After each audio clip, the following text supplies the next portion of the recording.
Chapter 4. What a pity it is, Eleanor, said Marianne, that Edward should have no taste for drawing. No taste for drawing, replied Eleanor. Why should you think so? He does not draw himself, indeed, but he has great pleasure in seeing the performances of other people. And I assure you he is by no means deficient in natural taste, though he has not had opportunities of improving it. Had he ever been in the way of learning, I think he would have drawn very well. He distrusts his own judgment in such matters so much that he is always unwilling to give his opinion on any picture. But he has an innate propriety and simplicity of taste, which, in general, direct him perfectly right. Marianne was afraid of offending, and said no more on the subject. But the kind of approbation which Eleanor described as excited in him by the drawings of other people was very far from that rapturous delight which, in her opinion, could alone be called taste. Yet, though smiling within herself at the mistake, she honored her sister for that blind partiality to Edward which produced it. I hope, Marianne, continued Eleanor, you do not consider him as deficient in general taste. Indeed, I think I may say that you cannot, for your behavior to him is perfectly cordial, and if that were your opinion, I am sure you could never be civil to him. Marianne hardly knew what to say. She would not wound the feelings of her sister on any account, and yet to say what she did not believe was impossible. At length she replied, Do not be offended, Eleanor, if my praise of him is not in everything equal to your sense of his merits. I have not had so many opportunities of estimating the minute propensities of his mind, his inclinations and tastes, as you have. But I have the highest opinion in the world of his goodness and sense. I think him everything that is worthy and amiable. I am sure, replied Eleanor with a smile, that his dearest friends could not be dissatisfied with such commendation as that. I do not perceive how you could express yourself more warmly.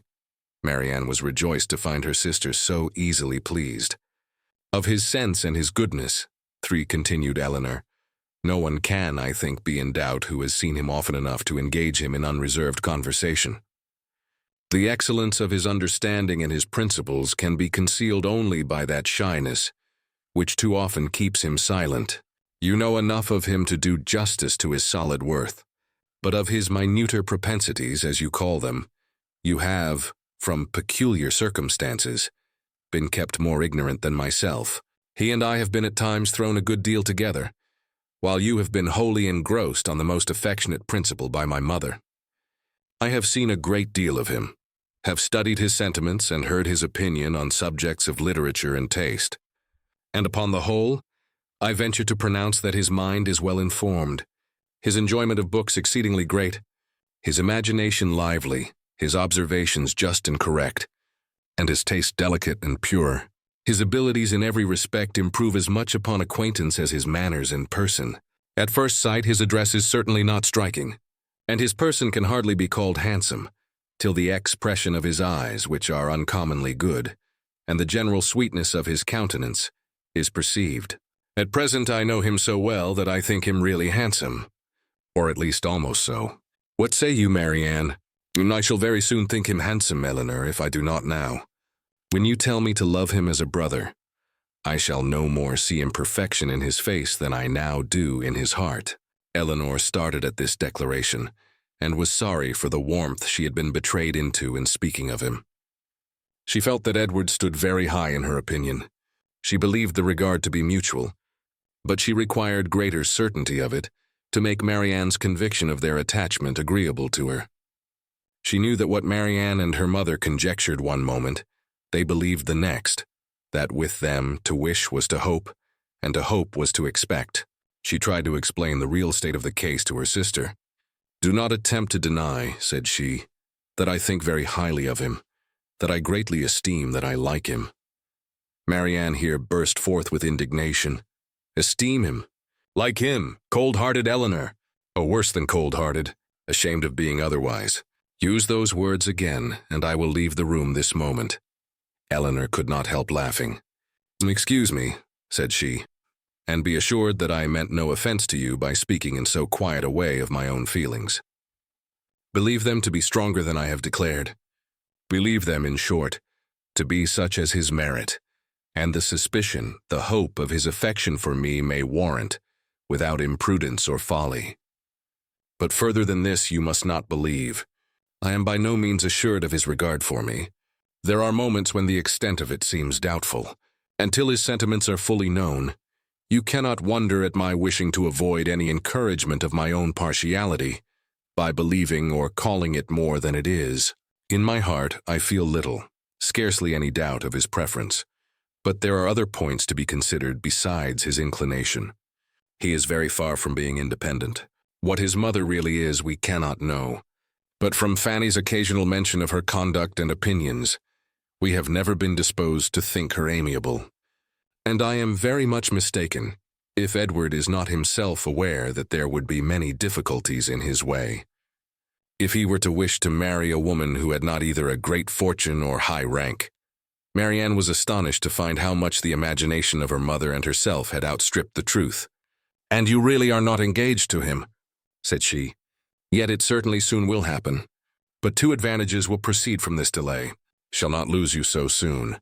And Edward will have greater opportunity of improving that natural taste for your favorite pursuit, which must be so indispensably necessary to your future felicity. Oh, if he should be so far stimulated by your genius as to learn to draw himself, how delightful it would be." Eleanor had given her real opinion to her sister. She could not consider her partiality for Edward in so prosperous a state as Marianne had believed it. There was, at times, a want of spirits about him which, if it did not denote indifference, spoke of something almost as unpromising. A doubt of her regard, supposing him to feel it, need not give him more than inquietude. It would not be likely to produce that dejection of mind which frequently attended him. A more reasonable cause might be found in the dependent situation, which forbade the indulgence of his affection. She knew that his mother neither behaved to him so as to make his home comfortable at present, nor to give him any assurance that he might form a home for himself, without strictly attending to her views for his aggrandizement.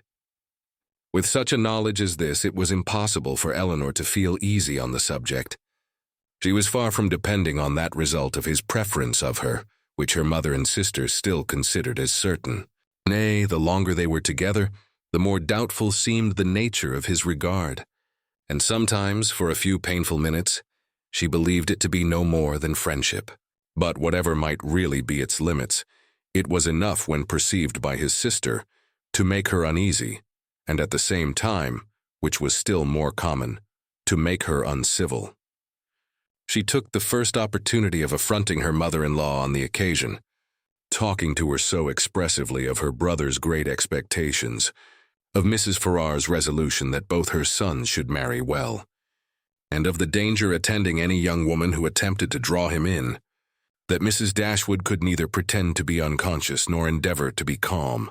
She gave her an answer which marked her contempt, and instantly left the room, resolving that, whatever might be the inconvenience or expense of so sudden a removal, her beloved Eleanor should not be exposed another week to such insinuations. In this state of her spirits, a letter was delivered to her from the post, which contained a proposal particularly well timed. It was the offer of a small house, on very easy terms, belonging to a relation of her own, a gentleman of consequence and property in Devonshire. The letter was from this gentleman himself, and written in the true spirit of friendly accommodation. He understood that she was in need of a dwelling, and though the house he now offered her was merely a cottage, he assured her that everything should be done to it, which she might think necessary if the situation pleased her. He earnestly pressed her, after giving the particulars of the house and garden, to come with her daughters to Barton Park, the place of his own residence, from whence she might judge herself whether Barton Cottage, for the houses were in the same parish, could, by any alteration, be made comfortable for her. He seemed really anxious to accommodate them, and the whole of his letter was written in so friendly a style as could not fail of giving pleasure to his cousin, more especially at a moment when she was suffering under the cold and unfeeling behavior of her nearer connections. She needed no time for deliberation or inquiry.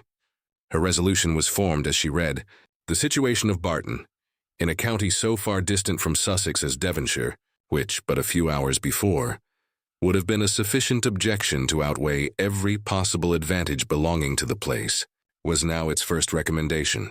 To quit the neighborhood of Norland was no longer an evil. It was an object of desire.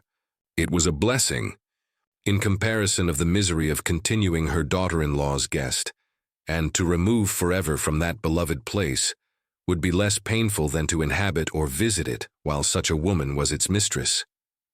She instantly wrote Sir John Middleton her acknowledgment of his kindness and her acceptance of his proposal, and then hastened to show both letters to her daughters, that she might be secure of their approbation before her answer was sent.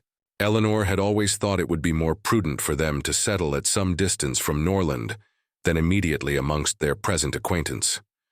On that head, therefore, it was not for her to oppose her mother's intention of removing to Devonshire. The house, too, as described by Sir John, was on so simple a scale, and the rent so uncommonly moderate as to leave her no right of objection on either point, and therefore, though it was not a plan which brought any charm to her fancy, though it was a removal from the vicinity of Norland beyond her wishes, she made no attempt to dissuade her mother from sending a letter of acquiescence.